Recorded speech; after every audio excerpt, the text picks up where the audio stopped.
All right, all right, all right. Carnivore Soldier coming at you from Austin, Texas. It's another Wednesday. This is the 20th Wednesday in a row that I've done this. So that's 5 months, guys. And it's pretty awesome. Really excited to be here with you guys. I have some great guests from all over the world, actually from Australia and the left coast or west coast, as I used to live out there. First, we're going to bring them in, let them introduce themselves. We've got Christy from Meeting Wellness. We've got DC from DC Learning to Live, and we've got Pete from the Primal Timeline. Let me bring them in. All right. What's up, guys? How you doing? Hey, everyone. Hey, Larry. All right, let's go ahead and go around the clock. We'll start with Christy, and we'll go to DC, and then Pete. Why don't you guys introduce yourselves real quick? Just do a quick who you are, what your channel is, that kind of thing. Okay, awesome. Well, yeah, I'm Christy, as it says there right below my face. I'm at Meeting Wellness, and I started my proper human diet journey, let's say, back in February of 2023, like a lot of people on keto to lose weight. And then that journey very quickly, didn't take long to sort of shift in June of that year to full-fledged, pretty much carnivore. And once I did that, I just discovered like that's when my mental health became amazing. My mental clarity, my sleep got better, like all the things. It was like the weight loss became like, who even cares about that anymore? Because all of this other stuff just had improved so much. And I thought, well, I never had a lot of weight to lose to begin with. And I thought no one's going to understand what's going on because I don't have that before and after picture to show people, I lost 100 pounds. Look at me. Like those are great, but that's not my story. Right. So I thought if I don't talk about this, people aren't going to know or understand. So I started my channel and here we are. And I don't know how many months in is that 10 months if you include my keto part. Cool. Yeah. And when did you go full carnivore? Did you say that? Yeah, so that was in June, and I don't really have a carniversary, as people like to say, or somebody said meat anniversary the other day. I don't have one because it was like accidentally. So I didn't hear Dr. Berry or somebody or Dr. Baker talking about carnivore and be like, I think I'll try carnivore. Like that didn't happen. I was just lazy.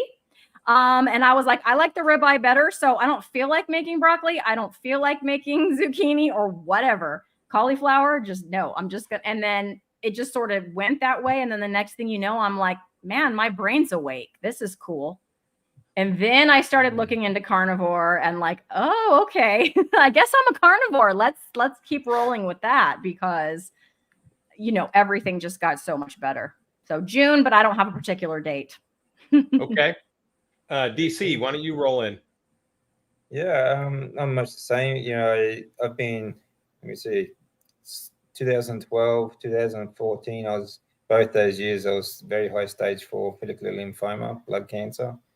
Over the years, 3 years of chemo and bedridden and so on for quite a number of years. Went low carb for many years, and in March, just decided to go straight carnivore, March last year, and just trying to recover from the side effects of chemotherapy, blood cancer, and just all the years of being in bed. And carnivore so far has been absolutely brilliant. Just the mental clarity,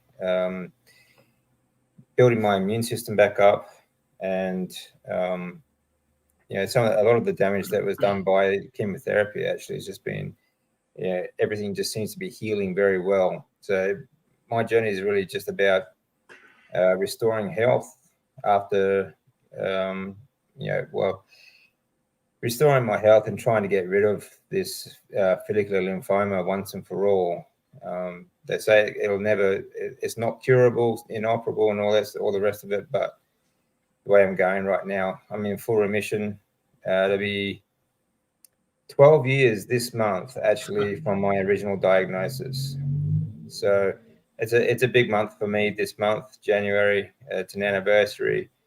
And it's been a long ride, but it's starting to heal, and it's going really well. I just had bloods done last week, and went and saw my oncologist on Tuesday. I still see him every 6 months, and actually this time he pushed it out to 8 months. So next time I see him won't be till September, which would be the 10th anniversary, 10 years since my stem cell transplant. So that's really good. Everything's getting, going really well for me at the moment. My bloods are healing and within a normal healthy range, still low compared to average, but well, actually I wouldn't say that at the moment. If I look around the people around me metabolically, I go to the mall and, I'm still one of the healthiest people I see. So yeah, things are going well. Well, yeah. I saw your update video where you were climbing that rope in beast mode and running up the stairs with your weighted vest. So I can tell you right now, you are in definitely better shape than most people I know. And, today I actually saw a lady who was on the Facebook group who was, in desperate. She's a grandmother. She just got esophageal cancer diagnosis and she's searching for some answers. So she just went to a carnivore thing because someone told her something. And she's like, and I turned her on to the doctors, that we know that discuss that and how carnivore is a metabolic disease. And then, of course, turned her on to your channel and some other people that are survivors, which is great. Give her some hope, right? Because, man, a cancer diagnosis, before I heard about this diet, I was afraid of cancer every day. I thought one of these days I'm going to go in and there's going to be something wrong with my skin or, I'm going to, a polyp that went bad or whatever. So I'm not afraid anymore, man. It's like, even if I get it, which is probably much lower odds now because it's a metabolic disease, I know I have tools in the tool bag and a support community that can help me get through this, including doctors. I mean, not just people that survived it, but doctors that actually treat it and know how it works. And it's pretty amazing. Absolutely. So this is a great community, guys. Great place to be. All right, Pete. That's right. Hey guys. Pete, my channel is the Primal Timeline. In a past life or pre-carnivore, I guess, carnivore for 9 months, I was 66 pounds heavier than I am now. I was depressed for many years, being on a raft of medications for that. I was anxious, which I was also medicated for, and also suffered from gut issues, which have led to some nasty things downstairs that I've been healing with the carnivore diet. But since going carnivore 9 months ago, I feel like the old engine has been replaced. I've got a whole new engine. I've got a whole new brain. I've got the drive to want to put myself on YouTube and share my story. And it's been probably one of the most life-changing things I've ever done, was to get metabolically healthy. Yeah. That's great, man. And then, of course, me, I was 280 pounds March 22nd when I started. And in 6 months, or 5.5 months, I dropped down to 234. So I lost 46 pounds. I'm right now at 232. So I'm still losing fat. I'm getting lean. I'm going to get my 6-pack abs before I come out to Australia to visit you guys. So I can hit the beach and just whip the shirt off. Like, boom, 58 years old, baby, boom. But, I'll have to work on my 6-pack so we can have 6-packs together, Larry. Yeah, exactly. But I tell you, and I'm working out like a beast. Although this last week, I got to tell you, so just because you're a carnivore and because you are resistant to all this stuff doesn't mean you're, completely immune to sickness or anything. I actually contracted a staph infection because I got cut, and it was obviously some kind of bacteria wherever I got cut when I was doing an inspection. And next thing you know, I got these ulcers and little pimples, and I go in and I got a staph infection. So I have not been working out for the last, 10 days. And but I tell you, my body is reacting really well, but it was pretty tough. I mean, it knocked me down for a little bit. So you haven't seen me. I haven't been walking I had a walking challenge. I stopped because I couldn't really get out. The weather turned really freezing cold and I had a staph infection, running a fever. I'm like, I'm not going out. I will just extend my personal, by the days that I missed, I'll extend into February and I'll finish my walkout. But that's what's going on with me. And that's why you haven't seen me posting my numbers like I used to when, before I got sick. So you will still get sick. It will still happen. But I haven't been sick like a cold sick or a flu sick.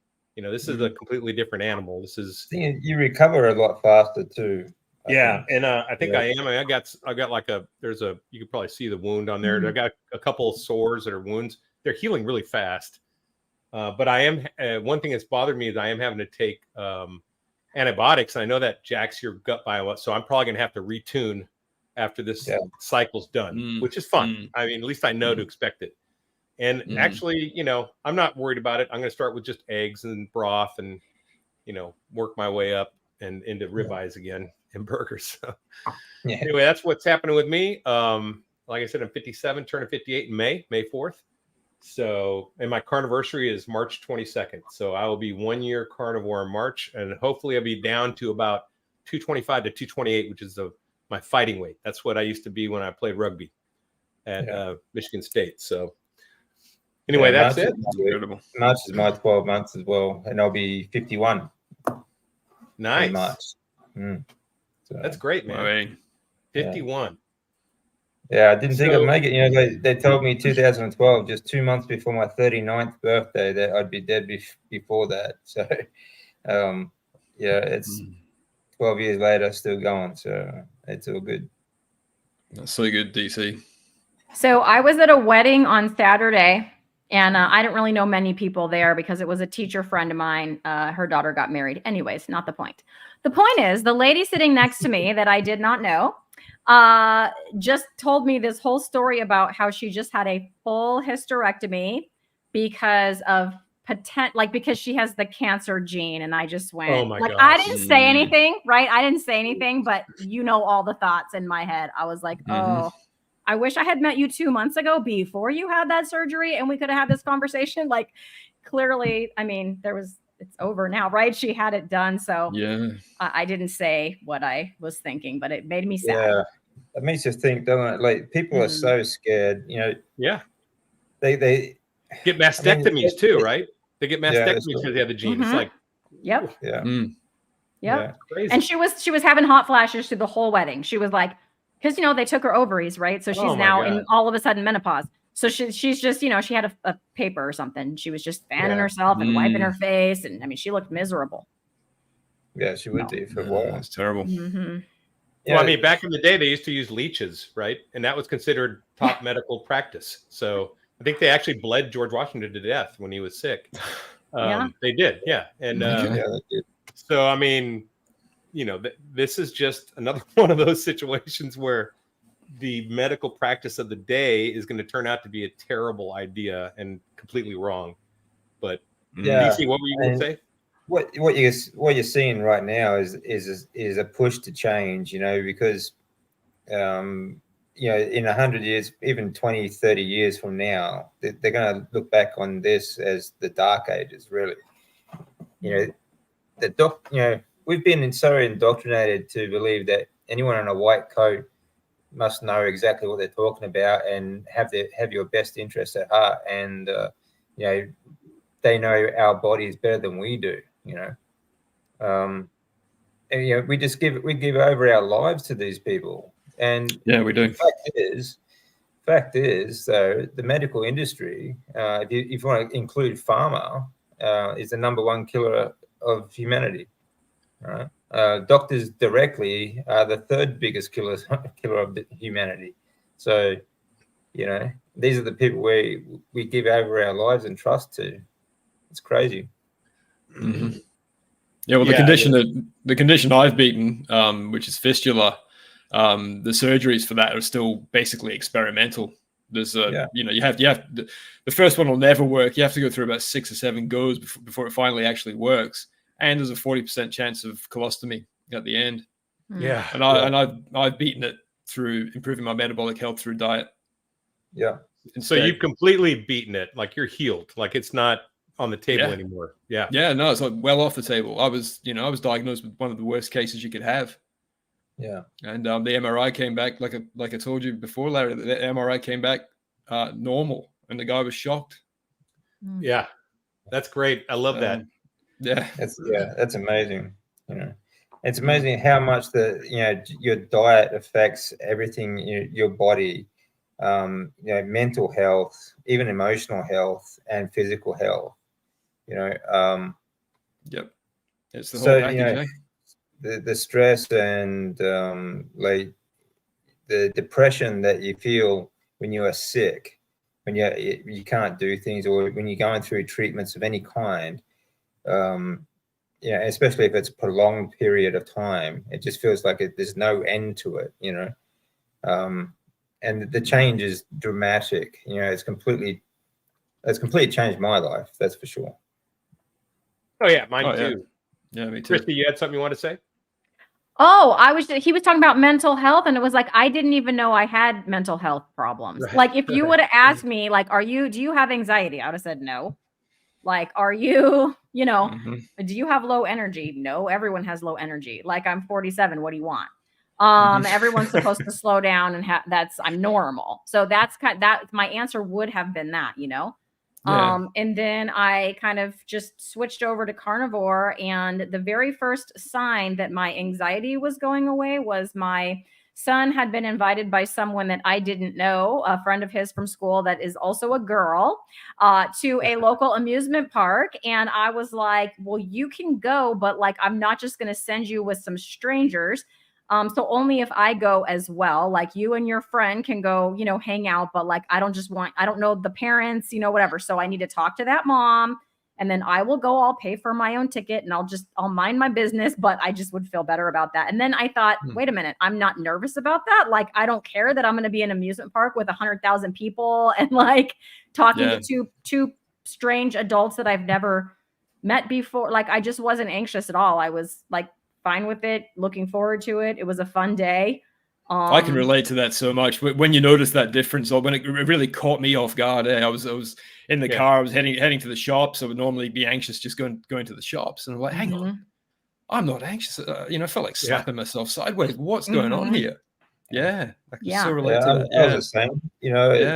After spending so long in bed at home, like just leaving the front door, I would get anxious. Like just going outside, just even thinking about going outside, I'd be anxious about it.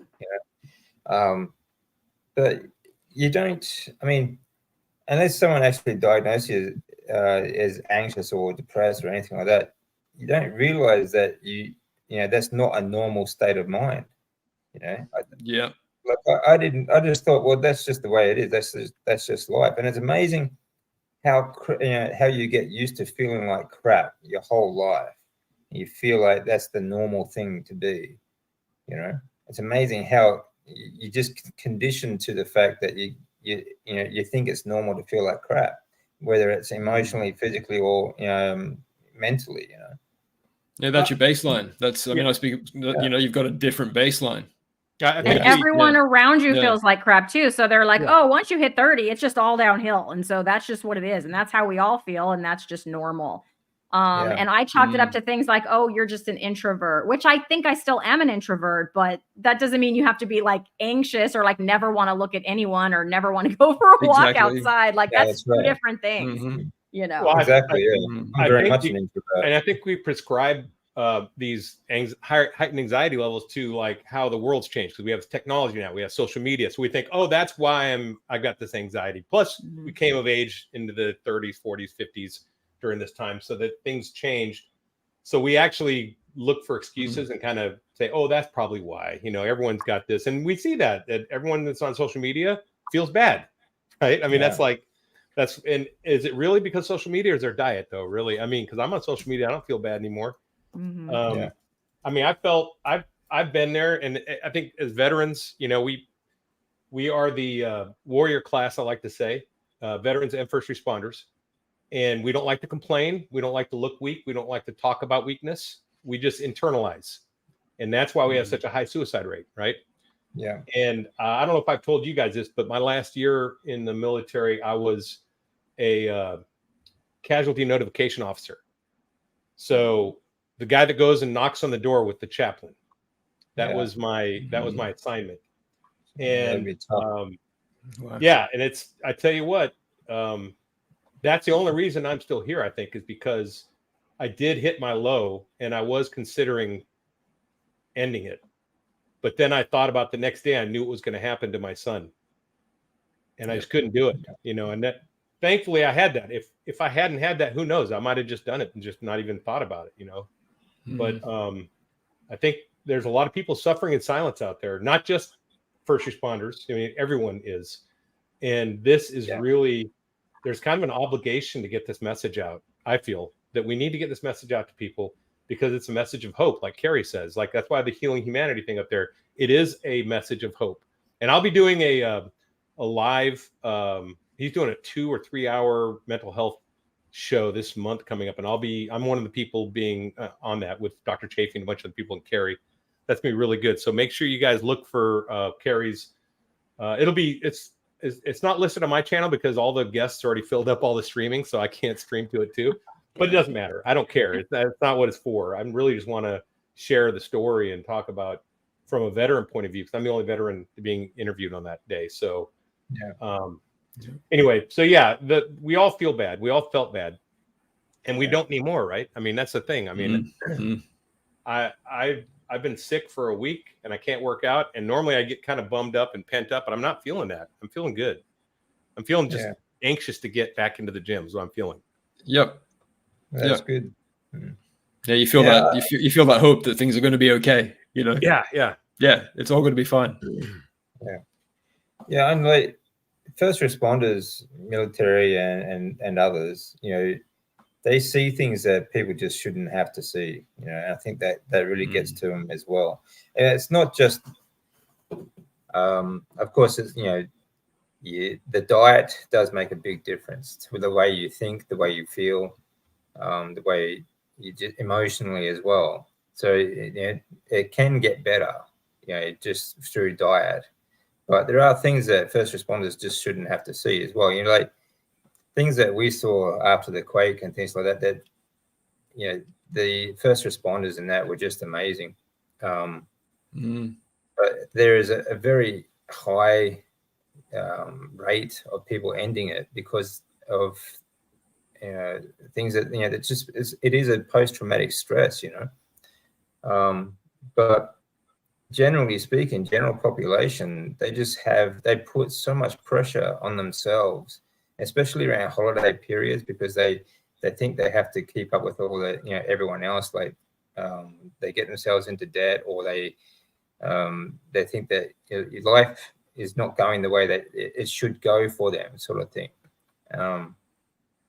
The expectations, you know, they put too much pressure on themselves, and just they figure that taking their own life is the easy way out.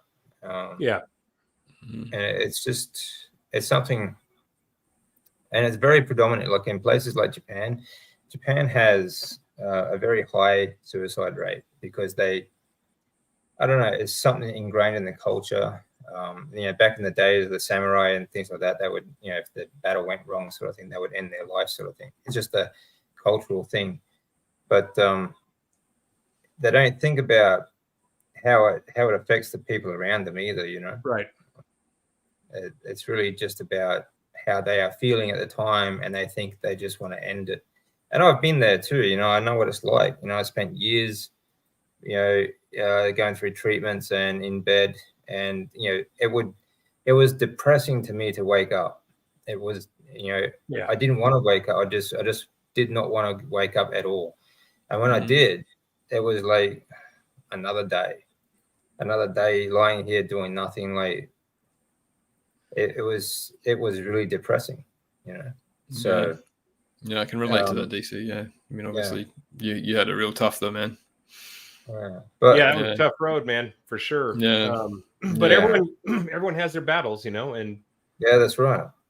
Now, William says he was on a stream today, got real religious, wasn't feeling it. I'm a spiritual person, not in tribalism. Well, you know, it is a free country, still, at least currently in America. So, you know, that's what's great about having all these different people, William, is that if you're not into it, just jump on a channel like ours. I don't really delve into it. I am a Christian, but I'm not like basing all my decisions on my faith, right? It's just, it informs my decision-making, but it's not like, I'm not going to proselytize in the talking here. So, but it is great. And so some people will want that though. And that is fantastic that stream is out there for those people who do want to kind of tie their religion into their eating and their lifestyle, which is fantastic.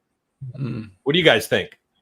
Well, I can relate to what William's saying. I was raised a Christian in Scotland, Protestant Christian, went to Sunday school, went to church.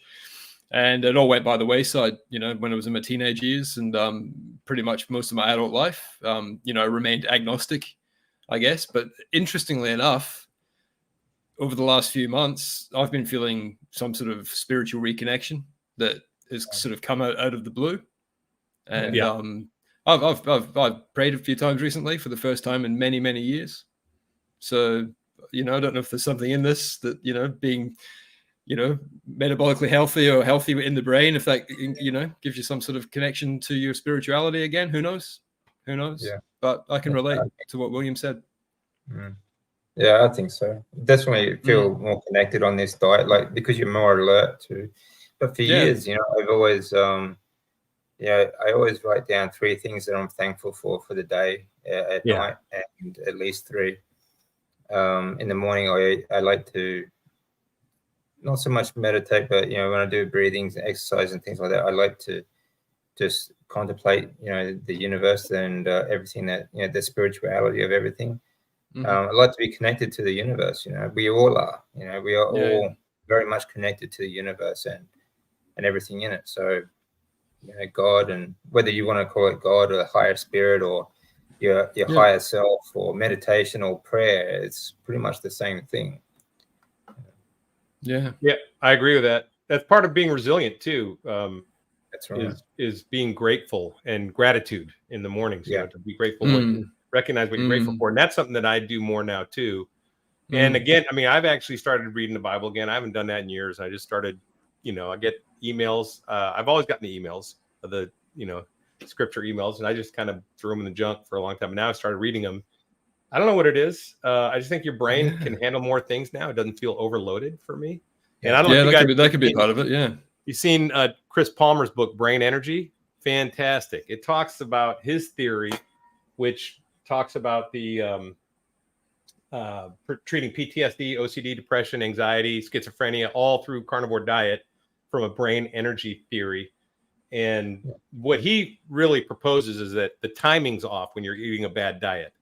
And when you get a timing off with trillions of cells, it starts running really slow, really bad, starts mucking up the gears. When we eat the right food, everything just works properly.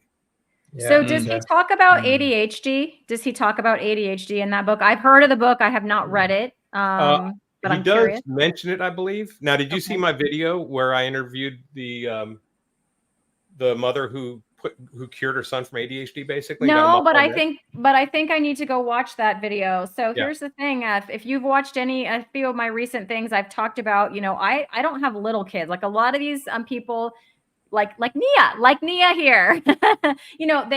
She has a young kid, and when your kids are really young, it's I'm not saying it's easy, Nia. I know it's difficult, but it's like they're in their chair or whatever. You put their food in front of them. And that's it. My kids are older. So I have a 15-year-old and an 18-year-old. And like technically, although maybe not mentally, the 18-year-old's an adult, right? He has a car, a driver's license. Like he recently had to do his own dentist appointment because mom can't fill out that paperwork anymore or any of that, right? And, my 15-year-old. So they've actually both been diagnosed with ADHD. And even though we're very smart, struggled with like the traditional school system and all of that. And especially I've had more headway, although I've tried with both of them, but I've had more headway with my younger one. And those meatballs that were mentioned earlier, the cream cheese meatballs, he loved those. I made a meatloaf, and then he said, can you make that meatloaf again? And then I made JT's carnivore pizza pockets, and he goes, can you teach me how to make those with the cheese and pepperoni? And I put sausage in mine. Or in his. So I taught him how to make them, and then he made them 2 nights in a row. I'm like, who even are you right now? And then we started working on breakfast. So we worked on some protein pancakes, and my next thing is to see if they freeze well. So he can just I can make up a bunch and he can have that in the morning. So he's been receptive to it. But yet when he's at school, there's free food there. Like the whole school is on free lunch. He can go get that pizza. Right. Like it's just free. I don't have to have money in his account. He just has access to it. He has friends that drive because he's going to be 15 and a half. He's at school. Like he's just getting home right now because he stays after for whatever they have, like hanging out in the lounge and whatever. And he does that. And so it's just a different animal, maybe had different challenges. But my point being that I asked him the other day, like, would you be interested in kind of eating more like keto to carnivore just to see how you feel like after a month with your ADHD? Because it's been shown to help with that. And I said, gave him some suggestion, like, here's kind of what that would look like, but you'd maybe have to give up the ice cream and things like cookies and whatever. And he was like, yeah, that would be the hardest part. And I said, what if I made you, because I'm thinking about Dr. Kiltz's ice cream. Yeah. What if I got an ice cream machine? And we did that. And that he was like, okay, I'll try it for 30 days. Like that just happened last night. And I was like, oh. I've got a link on my webpage if you want. I put all my appliances that I use on there, and cool. And the one I use I love, and it's the one Dr. Kiltz used too. So it's an Amazon link. No big deal. But it's not cool. I have no doubt that carnivore or even a low carb ketogenic diet is going to help with ADHD. Yep. Because these are all conditions that are very recent. They've all only happened in the last 40, 50 years. And it's all because of the crap food. All this poison, this corporate made poison that we class as food. Yep. Well, and I'll just summarize what happened. Check the video out. It's in my I have a couple different playlists. This one's called the Carnivore Way playlist on my channel. And it's Darlene. Okay, Darlene's the mother. She's a single mother. Her son is maybe 8 or 9, and he was a nightmare to wake up with, a nightmare to go to bed, was on Ritalin, was on all kinds of things, like basically on speed and all these other, and also anti-anxiety pills. He was on all kinds of meds at like 8 or 9 years old, totally out of control. Could never get even a C, got all D's and C minuses. And this is the problem with doctors, like you got an 8 or 9-year-old kid dosed up on multiple medications, and you wonder and their why brain's still developing. They're not fully developed. No, that's right. Yeah. It's so disgusting. She put him on this diet, and her mom's a nurse, and everyone was against her. Like, you're taking away what he needs to succeed. And they were all mad at her. And it was very difficult in the beginning, very difficult, to make him eat this kind of food because he didn't want it. He wanted, breakfast cereal with sugar and all but now he got his first report card back with all A's and B's. He's a different person. He is like calm. He is thinking. He's like, normal. And so check that video out. It's a huge amount of hope. Okay. So Nia has a question from a mental health perspective. Do you think eating this way makes it easier to talk about your struggles with others, as in lowers anxiety about being connected with others? Personally, I do. What do you guys think? Absolutely. Yeah, I do too. Yeah, I've made so many connections in the last few months, and I've been very open about everything, and it's been really cathartic at the same time. Yeah, so recently I implemented like a new workout routine and protocol with like some macros and things, and the very first thing that happened was I gained 6 pounds. So, I'm laughing now, but it's not easy to laugh at. I was a little dejected. I've been vlogging about it, and a bunch of people, including Renee, who's on here right now, were like, I wish I knew what the answer was, but you could tell in your voice, like, I'm really sorry you're feeling. And usually that's not me. Usually I'm like, hey, everybody, and I was like, I don't know what's going on. I'm doing this for an improvement, and I'm seeing, the opposite effect. But like I said, the weight loss is I'm trying to put on muscle, get stronger, feel healthier. So I know it's just going to take some tweaks. Like, I'm not giving up, but that's honest. Like, that's real. It's not fun to like gain 6 pounds when you were trying to do the opposite and you made some changes thinking that the opposite would happen. And it was like, oh, you don't like slowly gaining weight? How about if we gain it really fast? Maybe, it could be 6 pounds of muscle and bone density. Then you're happy. Not in 2 weeks, Larry, but okay. Thanks, Larry. We'll go with that. It's muscle and bone. So John Allen's down in Australia. He's a veteran and Air Force veteran, Australian Air Force, I believe. And he says, show me a carnivore conservative believing person. I agree. Probably more so conservatives lean into carnivore, and leftists are, more socialist type people more go towards vegan. I agree with that too. And it is generalization. You're going to find opposites. You're going to find people that are just critical thinkers. Yeah. But I think when you're a critical thinker, it's like Winston Churchill said, right? If you if you what did he say? He said if you don't have a conscience, but by the time you're 20, you're going to be if you're not a leftist when you're 18, then you don't have a heart. yeah. If you're not a conservative by the time you're 40, then you don't have a brain. That's what it is. Yeah, I think, and that everyone kind of starts out to the left skew because you want to help everyone. You don't realize how the world works, and you think you can. You think the government. You probably trust the government, think it's a good thing, and then reality hits. I mean, I would have to agree. But anyone over that age who is still in that way inclined, honestly, they just have no thinking power at all, no critical thinking ability. See some of these ridiculous climatard activists gluing themselves to streets and things like they're in this gluing their hands. What an idiot! Bloody morons, unbelievable. They're trying to end the use of oil. Yet they're using an oil-based glue. Yeah. But Dr. Nelson, MD, said he read Brain Energy, so that's a great book. Chris Palmer is pretty brilliant, and tried to share it with psychiatrists and neurologists. No one's interested. Yeah, that's Chris Palmer is the first one to acknowledge that. He's like, it's going to take a long time, but it will turn.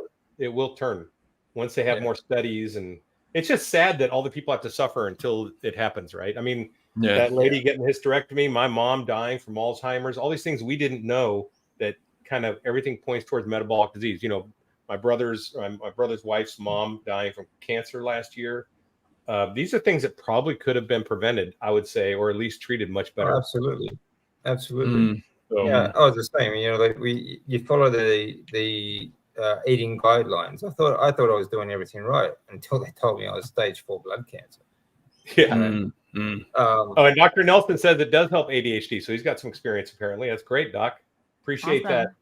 Yeah, and that, I've heard that too, and of course, people I interviewed. So, let's see. I'll keep you guys posted. We're gonna give it a whirl. Like I said, I got to get the ice cream machine first, so I can give him. I feel totally fine with doing that swap. I'm totally fine with doing that swap. I don't even think he needs to be full carnivore, although he doesn't like vegetables, so he probably will be. He's like, but I don't want the vegetables. I'm like, okay. He's got to get him off bread and sugar. Yeah, it's the bread and the sugar. Yep. There's a reason why children inherently do not like vegetables. Yeah, they suck. It's because I mean, you just get used to it. No one likes them when you're a kid. Yeah, the kids have got finely tuned taste buds. They can taste the poisons. Yeah, exactly. Defense chemicals. Our taste buds die as we get older. So my son was carnivore, and then he went ketovore because he was with his mom. But his mom has him most of the time. Now she's feeding him regular junk food, and now he's taking a break from it. And I'm like, all right, well, that's good. He'll know both ways. He'll be able to tell. And as he gets older, he'll make his decision. I'm not going to force him. Now, when he's with me, we're eating ribeyes. We're eating real caveman food, right? And I will do some ketovore stuff, not very heavy veg, and no bread, no sugar, 0 sugar, right? I'm not doing any of that stuff. No seed oils. But I will do some things that he likes. But you can't force someone to do this, and you can't argue someone into doing this either, right? Just like religion or politics, you're not going to argue someone and they're going to go, "Oh yeah, you're right. I should vote Republican," or you make a good point. I should believe in God. I mean, that's never the way someone comes at it. It's a heart issue, right? Yeah. Exactly. Yeah. All you can do is plant the seed and then let them come to it themselves.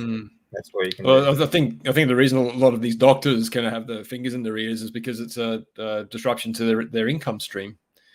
They don't want to hear that, that you can cure these issues with diet, because then how are they going to make money? I mean, a lot of them there is that. I mean, there's no incentive for a doctor to get people off medications. Okay, they want return customers the same as pharmaceuticals do. So the more you come into their office, the more they can charge. So, if you stop going to see your doctor, then they're going to stop making money. It's pretty simple. So there is that, but there's also a lot of it is people coming to terms with the fact that their education is complete BS. And that's kind of hard for a lot of people to come to terms with as well. But when it comes to doctors, especially, you've got people's lives in your hands. That's definitely an what's- obligation there. there is a definite obligation there to try and help the people that you're seeing, you know, but there's just no incentive for them to do that. And yeah, a lot of them, you know, they leave college and they think, okay, my study is done. I don't need to do any more. I know everything, and that's just the way they go. You know, you can't argue with these people because they know everything, right? So you know, there's also ego involved, you know, that sort of stuff as well. So Christy, you're a teacher, right? Or you're in the Yes. education system. So do you see this comment down here? Is this happening at your school too, where they're giving Yeah, kids? I responded to Jay. Jay's actually a teacher too. But yes, 100%. So at my school, when it is standardized testing time, for sure, they will buy goldfish crackers. I've seen juice before, not every year, but sometimes, and York peppermint patties. That's the snack. I'm surprised they don't give them Oreos. Right. That's Yeah, the test. That's for the standardized test. Yes. True story. And they're I'll add to that by saying, I always say your homework during standardized testing, boys and girls, is to get a good night of sleep. That means I want you in bed before 9 o'clock, get off your computer and go to bed. And I want you to have some protein for breakfast. Now, who can tell me what's protein? You don't want to know the answers I get. Bread? Yeah. Apples? Like, they don't know. They're just trying to tell me foods that they think are healthy. Like, they're trying to give me the right answer. They think those things are healthy. She must be telling us to eat healthy. And that's what and I'm like, nope, try. And then I get, when I say nope, then they're like, protein shake. And I'm like, I know they were probably, but you don't win with protein shake. They were probably taught what was healthy in the school system, though. The food pyramid was probably taught to them at some probably 4th grade or 5th grade, right? Yeah, I mean, I teach 5th grade and we don't teach it, but I still need to do it. Like, I'm going to do a video on it. They're still sitting in my room. So in my box, I don't think it came from the district. I'm not sure where it came from. It's a bunch of like nutrition educational. There's like booklets for the kids and like a teacher book. And I just threw it on the floor and like left it over there in the corner. That's the thing. But I want to do a video. Like, I want to get my camera out and see what's in there. James Myers is a Texan. He's a friend of mine, and he's got a little over 2 weeks in, solid results, but experiencing less than solid number 2s. When it's time to go, it's time to go. LOL. Is it likely to get better? Why don't you guys that's share a thing. Your experience? Yeah, great It's question. a thing. Great question, James. Yeah, never trust the gas, mate. But how long does that last? And what's your experience? Did it go away? Well, Yeah. You're probably taking in too much rendered fat. Exactly. Okay, so when you're taking in too much rendered fat, then you can't trust the gas. Okay. But try to cut back on the rendered fat and take in more non-rendered fat. So like eat butter and solid fat. Okay, not it's when you've rendered it, it's all liquid. You know, your body figures that it doesn't need to break this stuff down because it's already rendered, and so it just goes straight through you. Okay, whereas if it's a solid block like butter or something like that, then the fat, the stomach needs to break it down, and then it'll get picked up in the lymphatics and everything like that. So try and cut out the rendered fat, stick to the solid stuff, and you'll be right. It'll it'll help. And you're just going to have to work out a balance of how much protein to fat your body needs. Okay. I'm a big component for fat because you get so many vitamins, minerals, and everything that comes with it. And it's great for your lymphatic system. But yeah, just don't overcook it. Don't drink the rendered fat, and you'll find it will it'll become a lot easier. You will absorb more, and you won't have to go to the toilet so much. Pete, Christy, you got anything to add? I'll just tell you my experience because I don't have, that was great advice, DC. So it took me a good, probably a little over 3 weeks, like to the point after 2 weeks went by, I was like, this is still going on. Like I was fortunate in the sense that I was on summer vacation because I could not have done it had I been in my classroom because we can't just leave. Like we're captive until recess, right? Or lunch or whatever. So I was, it was fortunate that it was during my summer vacation, but yeah, just about the time I was like, all right, maybe I really should, start getting concerned here. I was getting, because it was like every day. It diminished, and now it only happens kind of like DC said. If I overdo it on the fat, I'm like, Yeah. But that's super rare. Yeah, Dr. Chafee makes that point that you can modulate things. So if it's a bit loose, you're having too much fat, and vice versa. For me, once I sort of overcame that hurdle, it went the other way. So I had a few days where I didn't go, and I hadn't experienced that before either. So I was, what's going on here? Is this am I constipated? But that's not the case. That's when things are starting to settle down. Yeah, I only go like twice a week now. That's just my normal. Yeah, you'll go a lot less. When I go, it's very little material because it's all digested, right? The other thing is, I think your body, it took me about 3 weeks to get through that phase. And your body, it has to adapt to a high-fat diet because you haven't been eating a high-fat diet up to this point. So your gut biome changes. Also, your gallbladder's making bile, and it'll start making more bile, anticipating that you're going to continue eating fat when you change your diet. So you'll actually be able to emulsify more fat. At least that's what Dr. Chafee says. I'm not a doctor. It's not medical advice. None of this stuff here is medical advice. We're just telling you our experiences. Yeah. And that's another good thing too. Like your body, I mean, you are new to the carnivore diet, so it's going to release fluids and stuff as well. So you're going to go through that period. But something that will help though is to try and cut back on the blended fats. Okay. Yep. Hey, homesick Buckeyes in the house. What's up, brother? We need to get you on here sometime. Shoot me an email at carnivoresoldier@gmail.com so I can get you on this sometime, man. See, Dr. Vasquez tried, so 333 Gym tried sharing with doctors too, but you being a physician and hitting resistance is disheartening. Yeah, I mean, it's one thing when just a regular patient, because I know whenever you say like, I Googled it, they roll their eyes, right? Because everyone Googles everything and there's a bunch of hypochondriacs out there. But I'm looking forward to my 1 year, medical, which is going to be in April, end of April. So March 22nd, when I started this, I went down 26 pounds from March 22nd to like April 26th. And I went in and all my blood work was better. But I told her I was doing carnivore. She goes, well, I want to schedule you for another 6-month blood panel. I'm like, great, let's do it. I was really excited. I'm like, that's fantastic. So we did that. My blood was even better. And of course, I had lost more weight. I was down to, I had lost another 15 pounds. So, or actually, somewhere around 15 pounds, 17 pounds.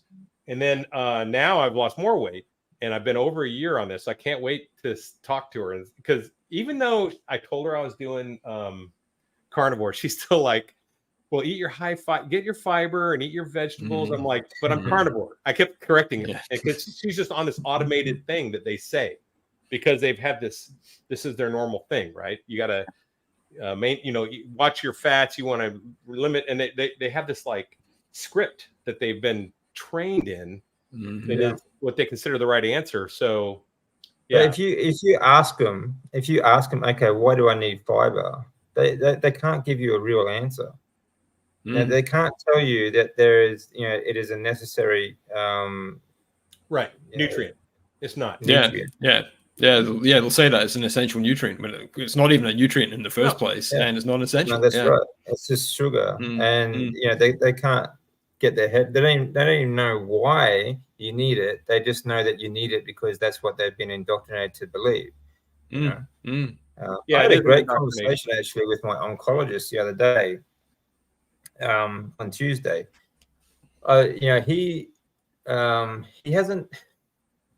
It's kind of odd to me, but he hasn't implicated anything like this on for his patients. But I was talking about him because I told him last time that I only eat meat. I'm just carnivore now, and I have 0 carbs. And like this time, he was telling me like his father, who is very much like him, built like him, and he's an ectomorph, so he's a very, very tall, skinny man.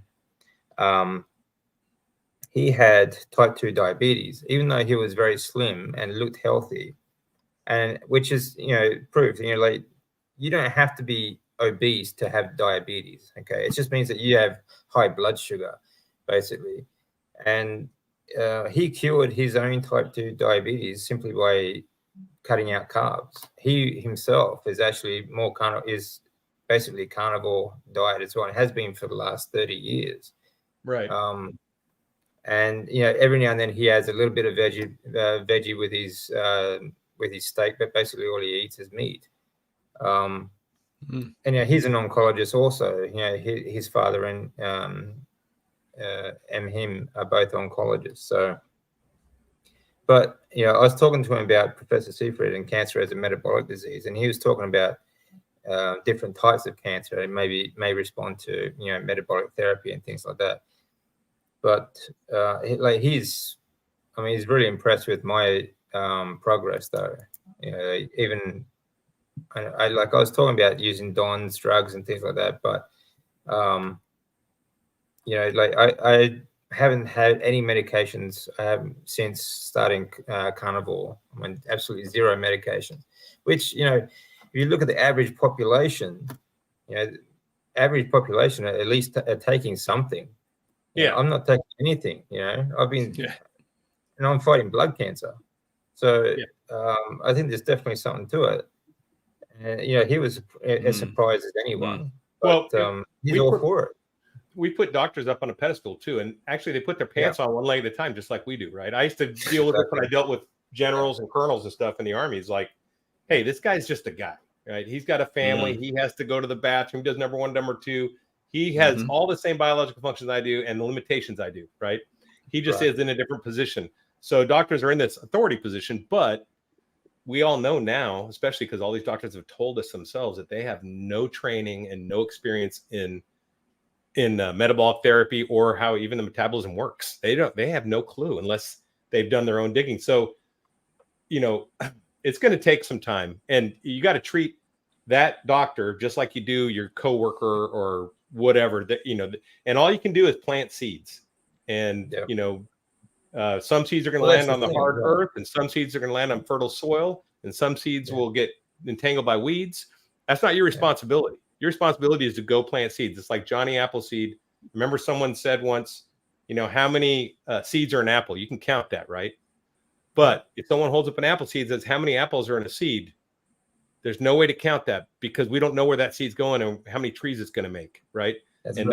We got to understand the power of a seed. And that's exactly what that whole parable in the Bible is about, the mustard seed thing. So, you basically, it's a very powerful thing. And a thought and the truth can be a seed. So I think that's exactly right. That's what we have to do is be Johnny Appleseeds out there, just spreading the seeds and not worrying if they don't get it right away, fine. I saw carnivore 2 years ago. I didn't get it. I was like, that's ridiculous. That's so extreme. How could you not eat vegetables? That's what I thought. And I didn't look at it because I just thought that. Yeah. So I don't know if you guys experienced that where you actually were exposed to it and just discarded it immediately before you actually later came to it. Yeah. Did you guys? Yeah. It piqued my interest because I was already in the ketogenic space. So I was already, I already knew that high fat was a good thing for me, and I dropped weight previously on a keto diet. But yeah, it seemed extreme, definitely. Yeah. Well, and I've always seen, I've been training athletes for a long time, and when you want them to get lean or for a competition, I think something like that, you always drop carbs. Carbs are the first and only thing that you drop, right? So I just looked at it like that, and I think this is nothing new. I saw some of the different things on YouTube and whatnot talking about carnivore. I thought this is bullshit. This is nothing new. It's just a gimmick. They think they've come up with a brand new diet. Everyone labels a new diet as something new, but this thing has been around for over 100 years. People have always dropped carbs. So I thought, I didn't even bother looking at it, and then I sort of got into the more the research and diabetes and things like that. I found Seifried and the dog cured that tumor on his nose, and I was thinking, well, they haven't proven anything with cancer, but it seems to be working with other metabolic problems. So I figured I'd give it a try. I'll either prove it or disprove it, and I'm doing well. So it's not just. I was stable before carnivore. I was down to just one medication, but since then, I have I'm down to 0 medications, and I'm better than a stable, up into a normal healthy range. And apart from that, it's everything else that has improved. You know, like I had so much damage done by the chemotherapy that has improved by increasing fat and only eating carnivore. It's incredible. Yeah, I can relate to that because I'd heard about the healing properties. So I was similar. I was like, well, I'm going to give this a shot to attempt to heal fistula. And if it works, then I'm going to spread the word. And it worked. And here I am spreading the word. There you go. Yeah. Well, I'm out here living on the edge as a lean mass hyperresponder. I hope that some other keto or carnivore person can go to my same doctor, because when she saw my LDL, that was over. Book closed in her mind. Seed dead. I mean, I don't know that for sure, but So have you got your Oreos? Yeah, I got my Oreos ready. Yeah, very good. Of course I would not do that, but yes, I am like enthralled by all of that stuff that Nick I bet. and Dave are doing, because that's a great video. That's me. But yeah, she saw my LDL above 450, and she wanted me on a statin yesterday. I'm like, the thing is about these studies though, like these fake studies, like that Bill Gates company that came out and said, like peanut M&Ms are healthier than steak and all this other garbage. The more BS they come out about this stuff, the more people are going to wake up to it, because they realize that these companies, it's these companies, these corporations that are paying for these nutrition guidelines and studies. That's, they pay for, they spend hundreds of millions of dollars on these fake studies, whereas, actual medical establishments or government establishments don't spend anything. Yeah. So Alaskan Carnivore says, my 2 daughters were raised watching their parents trimming the excess fat off, now trying to convince them to do otherwise, even after admitting to being wrong. That's tough. I trimmed the fat off my steaks back then. I thought, I used to love filet mignon and New York strip with the fat trimmed off. And now I hate those steaks. Those are like, I'd rather eat a hamburger than one of those steaks. Ribeye is definitely a way to go for me. Or even a chuck roast. I'd rather have a chuck roast than those steaks, because it's just fatty and it's juicy, and chuck steak's great. Has what I crave. Yeah. Let's see. I was the same. I was always trimming my fat off. I was always looking for the leanest cuts meat, because that was the education. The guidelines are always eat lean, green and marine. Eat lean meats, green veggies, and like fish. Christy, you look like you were the kind of person that ate lean before you found carnivore. I look that way. Hence lean mass hyperresponder. No, I actually never cut the fat off my steaks, but I will also say that steaks, when I was growing up, it was a very rare occurrence. I was saying, I think on another live stream, I was saying, I think I was like, there was like little glimmers of like foreshadowing that this was going to happen to me being a carnivore, because my mom, she'd buy, we couldn't afford steaks, but she'd buy whatever steak was on sale super occasionally. And then if there was like leftovers, she'd put it in my lunch, and I'd be like, yeah. So on those days when I had little steak bites in my lunch, like, what kid does that? Yeah. No, the other kids are trading for Twinkies and I'm cheering about the steak bites. I would eat the fat, and my mom would kind of give me the side eye, but I think she didn't want to give me an eating disorder or something, so she never told me not to do it. It was destiny. It was predetermined, like you said. Yeah, I think so, because I've always, even before, but no, I didn't know how bad sugar was for you. Back in the day, I thought it was better to eat carbs because it's only 4 calories per gram, and that was 9 calories per gram, and so I definitely did all of that. But when it came to calories in, calories out, and I did a lot of restricting and things like that. But when it came to steaks, I've always loved a ribeye, and I would never cut the fat off. So Homesick Buckeye says he read Dr. Atkins' book 20 years ago and dismissed it as craziness. I did the Atkins diet probably 20 years ago. And then when I got in the military, I went back in 2003. So that was 20 years ago. Yeah. And I got in shape using that kind of diet. And then I would use keto because it became more contemporary, more modern version. I would do keto diets when I was getting ready to go to schools and doing record PT tests. where you want to perform your best and measure your best, because that's what all your military records are based on and how you do in school. Physical is part of it. So I remember doing keto, and that's when I first heard. I knew who Dr. Berg was because he was keto, and it was Dr. Berg, and it was who else? Who's the other doctor that's a keto doc back Westman? then? Huh? No, it was Eric Westman. Westman. 10 years ago, maybe 12 Okay. years ago. But anyway, he's a Dr. Berry and Dr. Berg. That's who it was. Dr. Berry was also keto. He was not carnivore yet. Right. So I used to follow Dr. Berry and Dr. Berg because they were the ketos, and I'd hear this carnivore stuff. It'd even show up on YouTube. I'm like, that's crazy. These doctors know what they're doing, right? So I would follow their stuff. I just thought it was so extreme. Like, how could you? I just realized, you can't live like that, right? That's impossible. But it just took a set of life circumstances, and that seed had been planted. And of course, seeing the video with Dante Fregno changed everything for me. That's one I saw. Yeah. So yeah, just keep planting your seeds, guys. Mm-hmm. Yeah, that's what it's all about.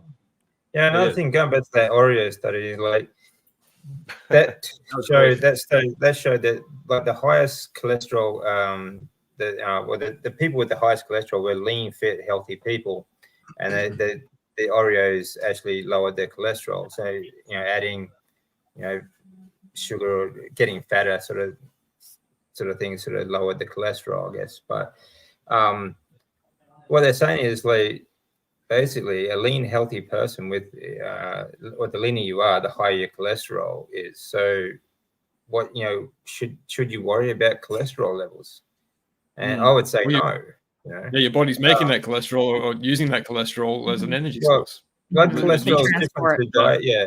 Blood cholesterol is also different to your dietary cholesterol, right? Yes. It's produced by your liver. Yeah. Plus, you also store a good 30% of it. Your cholesterol is stored in the brain. Your brain needs cholesterol. Plus, cholesterol is where you get vitamin D3 from. Okay, so you need high cholesterol for a healthy homeostasis in your body. So the fact that they've been trying to scare us into keeping our cholesterol low is they're basically just trying to scare us into staying unhealthy. Yeah. And it's a double form attack. It's you reduce your dietary cholesterol and take a drug to reduce it at the same time. So it's you seriously can't win. That's right. And you look at all the things, all these crazy things that people are doing now to try and lower their cholesterol, like taking statins, and like I think it was like the first person that had gene therapy done to try and lower their cholesterol died. All right. Because you need cholesterol. You need cholesterol for your body to thrive. You need it for your vitamins, your minerals. You need it for your brain function, your heart function, everything. So and people don't get the fact that there vitamins and minerals that come in different molecules that and plus there's a difference between blood cholesterol and dietary cholesterol and all the rest of that stuff, and it's all about hormone production, things like that. It's just crazy. It seems like everything that we need to thrive or everything we need to survive in this world is demonized. Yeah, and that's because there's money in the hammer they have. When you're a hammer, everything looks like a nail, right? And the hammer they have is a cholesterol reducing drug that they can get people. That's why everything specifically an LDL cholesterol reducing drug, which is why they're hammering on that LDL. That's what they have to do, and that's because that's where their money is. So it's really all money. It has nothing to do with health. It has nothing to do with the wellness of people. It has nothing. And this is the thing too. Like people get so scared when they get like these blood tests back. These blood tests are set by the same people. Like these markers they look for, all these little markers that you look for in blood. I mean, you get your blood tested. These are all set by these corporations and these people that want you to have or want you to stay on drugs. Yep. Hey, we got a question from Fast Enough. If you eat lean meats, what fat should you add to your plate to go along with it? I'm not doing well with butter. You could try ghee if you're having a reaction to butter, because ghee is clarified butter and it's much. You're less likely to get a reaction to it if you are getting reaction from butter. If you're just sick of butter, I would just say eat fattier meats. Get ground beef and eggs. Egg yolks are fantastic. Well, lean meat is kind of cheap, but another thing you can do is from your if you go to a butcher, get the offcuts of fat and just fry up the fat and eat the fat straight. You know, I eat it like a snack. It's Pork it's belly. a great snack. Air fried pork belly. Is great. Yeah, but I prefer the beef fat or lamb fat myself. You know, chuck it in the air fryer or in the fry pan, make it nice and crispy. Just like in little squares, like little snacks. It's great. Yeah, you can also use tallow, beef tallow. Yeah, tallow. Yep. I melt tallow. Yeah. I've got Wagyu tallow I bought now from. I love that stuff from the Chicago. Yeah, so good. There's a link on my webpage. But I put that on my steak. Oh yeah, go ahead. Put it on. We're gonna like have affiliate wars. Affiliate wars. Buy from my Amazon. I need that $4 or whatever it is. Oh, I think you mean 4 cents. I think you mean no, a month. Yeah, $4 a month. Yes, yeah. No, it's the affiliate stuff on Amazon is whatever. It's just it's not real. It's not. Yeah. Yeah, Kaylee has a link too. She's in the chat. I have a link too. Yeah, and we're gonna see Meeting Wellness's channel here in a minute. We're getting over an hour, guys. Do you have a little more time? Yeah. We're an hour and 6 minutes in. James has another question. I'm reading labels now. I'm shocked by what's in the food I used to eat. Do any of you have knowledge about what natural flavors means? Thanks. Yeah. So my natural flavors can mean anything, but a lot of times they try to hide stuff in there and make people think that it's like, because natural sounds good. Like people equate natural with healthy or natural with good. And if they're calling it natural flavors, it probably isn't good. So I try to stay away from those. I did see a video where they said if it's the last item on the ingredients, it might be okay, is what I saw. And it has fewer than 5 ingredients. So if you have something with 4 ingredients on the last one, it might be okay. It's probably not as bad. But they do hide sugars and stuff in there. They hide all kinds of stuff. They hide all kinds of stuff. What do you say, DC? Yeah, when they say natural flavors, they mean it's flavored to taste like something natural as well. Yeah, right. It's not natural. A bit of wordplay. Yeah, it's a bit of wordplay as well. Plus, you know, there are these flavorings, basically just chemical compounds that your body's not used to, you know, sort of processing. And it's you get the same thing with these sweeteners. Most of them are like vegetable gum, like xanthan, and there's like a whole, just like 6-7 different ones that all come from vegetable gum. They use as different sweeteners because they're classed as like I said, vegetable gum. They class them as natural sweeteners. Okay, so all natural flavors, but they are toxic beyond belief. And several of them actually they use in labs to specifically induce and grow tumors so that they can then do cancer research. Okay, and that's the stuff they put into your food. So it either has glucose or glutamine in it because cancer tumors live off glucose and or glutamine, right? So they feed on them, but they don't. The glucose and glutamine doesn't actually cause the tumor, but it does feed on them. Okay, whereas these vegetable gum and artificial sweet, or what they call natural sweeteners, because they come from vegetable gum, they are actually induce the tumors and then feed them afterwards. So these are the things that they put in and they label them as natural sweeteners. Okay, so these are things you need to be wary of as well. When you're talking about things that they use like to bind solid to liquid, they use lecithin. Okay, and they used to use tallow lecithin or like fat lecithin to do that before that, but in the late 70s, 80s, and 90s, they started. It all went to vegetable lecithin. So, like usually they've got sunflower lecithin and soy lecithin, and these are the binding agents that they use.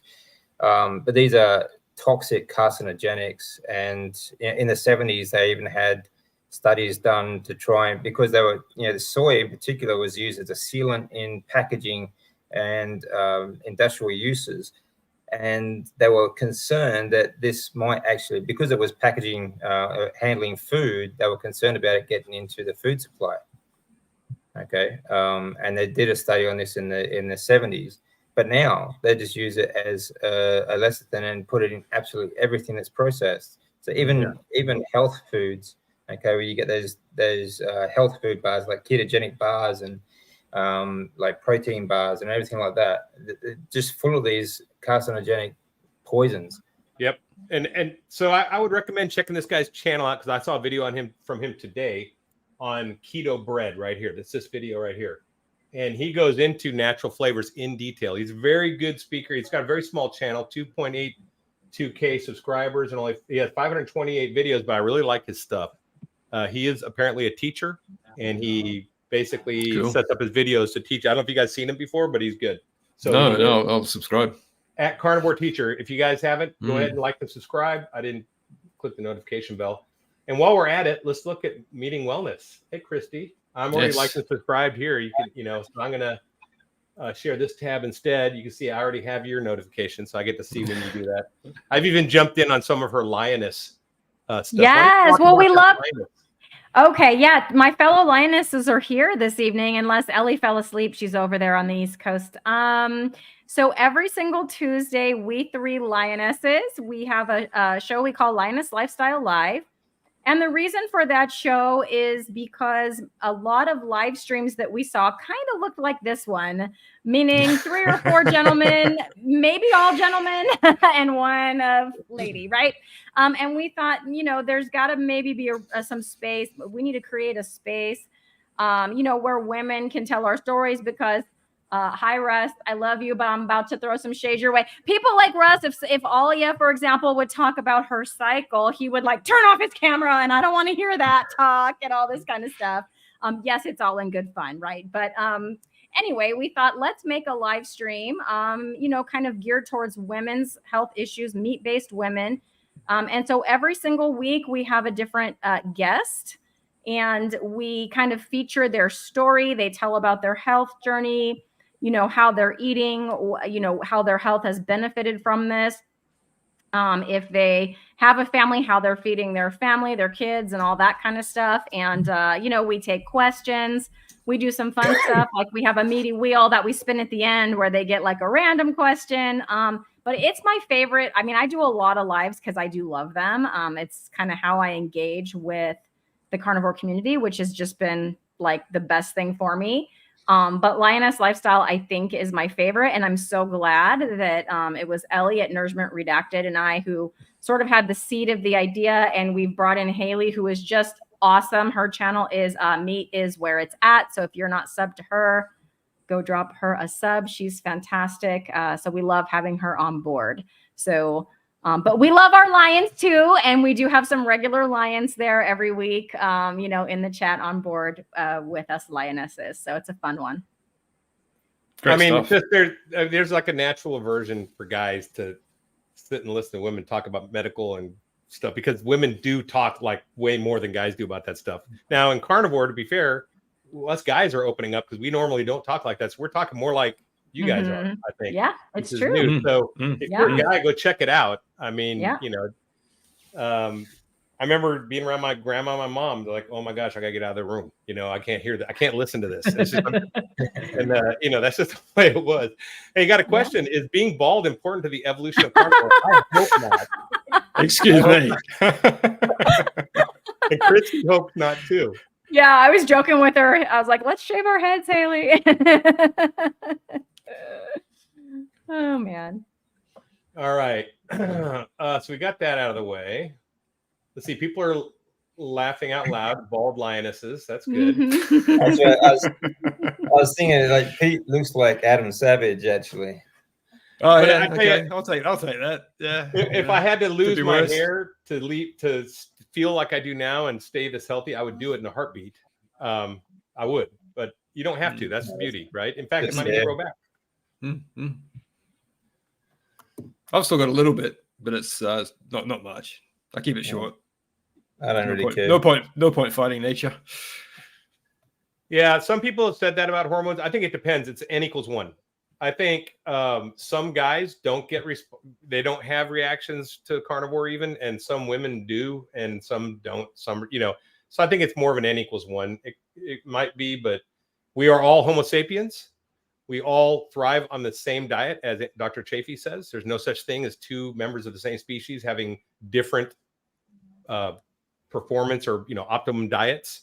And I think maybe your speed will be different, or certain things will change different at different rates, just like when we grow up. Girls grow faster than boys, right? But I think that overall the end result will be pretty much the same. Look at Michaela Peterson. I mean, she's had to tighten her diet up, but she had full healing, and she's a female, having kids now, right? And she wasn't able to have kids. And all She's that. having children now too. Yeah, I mean, that's through pregnancy. She's been carnivore. That would be really interesting. I'd love to see what a human would look like, through birth, like through the growth, and then their whole life as carnivore.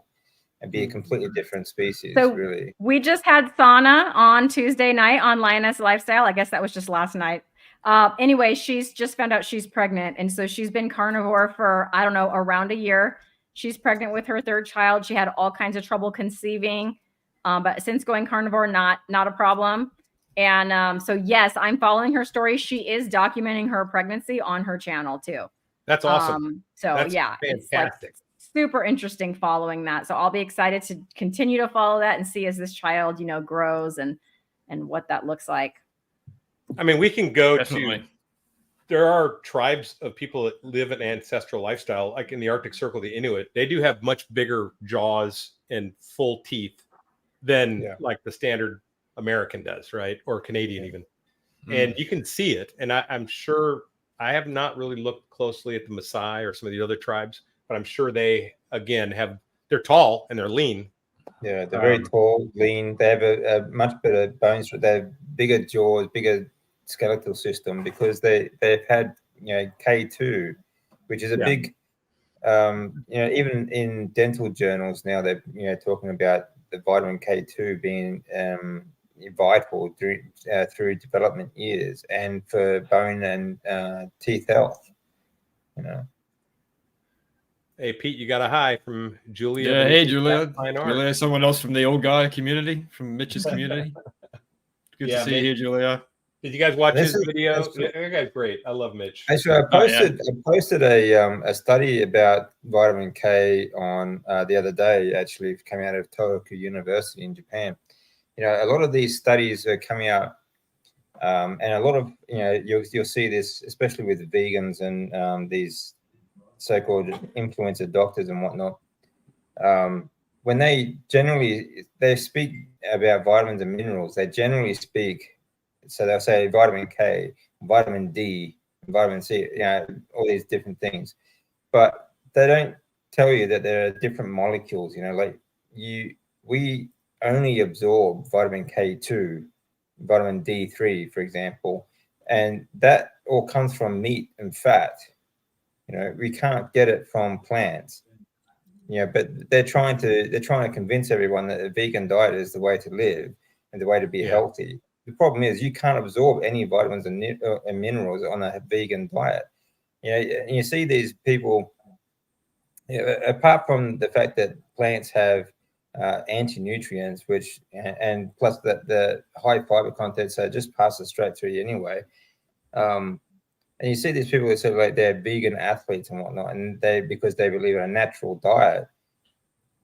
Like nothing they eat is natural. It's heavily processed. You see them, they go to the gym, they take all these pre-workout drinks, they take all these supplements, get through the workout and afterwards. And it's just complete garbage. Yeah. Definitely. It's the same with the iron too, right? Like the heme iron that meat has that iron, like spinach does not have. Yeah. You can't absorb, with the Fe2 and Fe1, and or is it Fe3? But plant iron you can't absorb. Like even when it comes to like some people can actually convert K1 into K2, but in very minute amounts. And the fact is, it doesn't stay in your body long enough for you to actually convert that. So yeah, you're getting absolutely nothing from it. Yep. All right. So I think we're going to wind this thing up. It's been great. It's been an hour and 20 minutes. We got some more highs real quick. Keto Simple saying hi, Christy. Hey, Dustin. Dustin, cool. All right.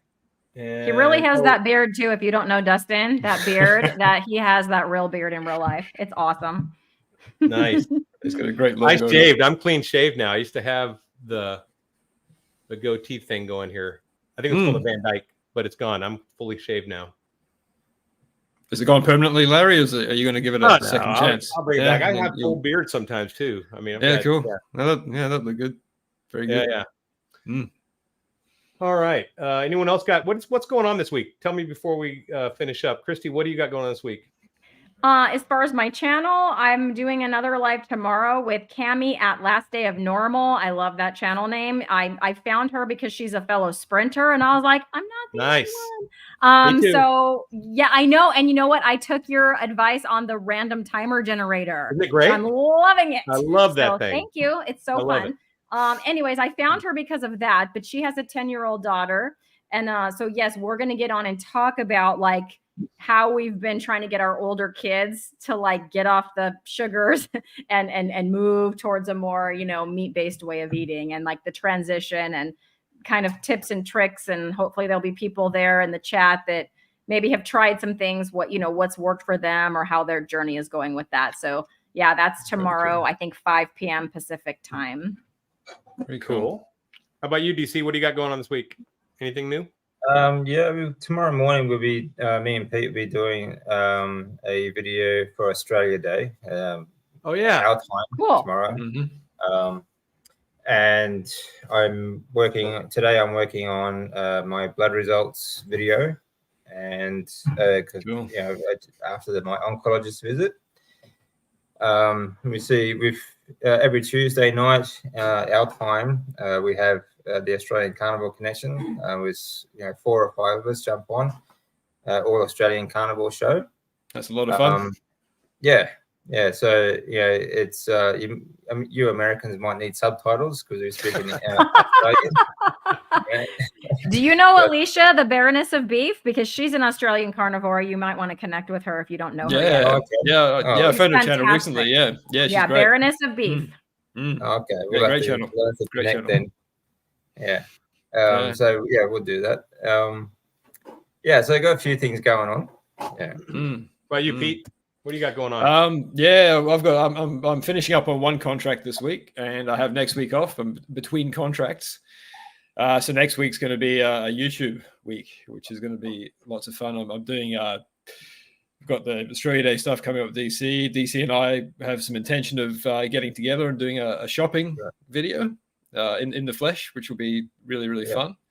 I've also got a chat mid next week with Jonathan from the UK, Carnivore Muscle. I don't know if you guys have seen Jonathan's channel, but he's a composition coach, and we're going to have a live stream together, which should be fun. But lots of YouTube next week. Should be a good week. Cool. And I'm editing 2 videos for Mission Carnivore. One is Katerina from Meat Fueled Living. Kat. I love her. Yeah, I finished her interview, and the podcast is up. The video is not done yet. So if you guys want to check the podcast out, just go look up Mission Carnivore. It's her. And then the other one is an active duty chaplain on an aircraft carrier where there's like 5,000 people, and he went carnivore. And now you got an advantage, and people are going to be coming to him for emotional, spiritual, physical problems, and he's going to be able to share not just his insight on religion or anything, but he can also share his diet, and he's really excited to do so because it's really cool. He's a young guy, he's fun, and it was a great interview. And I haven't edited that one yet. I've almost finished Cats, and then he'll be next. So hopefully by the end of the weekend there'll be some great new Mission Carnivore videos that'll make a difference in some people's lives going forward. And that's what's great about making these videos. Someone could find this 5 years from now, right? I could be long gone. Who knows? Someone could find a video. And that's what's great about this. Is a record that you keep planting those seeds and laying these trails. And these things are, you know, historians. They're records. They're going to be around for a while. So huge deal. Yeah, good point. Dave Saunier, yeah. Hey, buddy. He made it to his carniversary, I think, yesterday. Weighing 175, lost 46 pounds. Look at that, 36 to 31. And he's a lean mass hyper responder as well. Because the first time we went and got his blood work done, I remember he freaked out.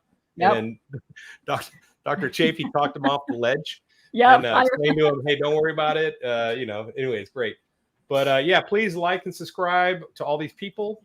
And including that carnivore teacher that I showed you check his stuff out. He's my people. I got to go find him.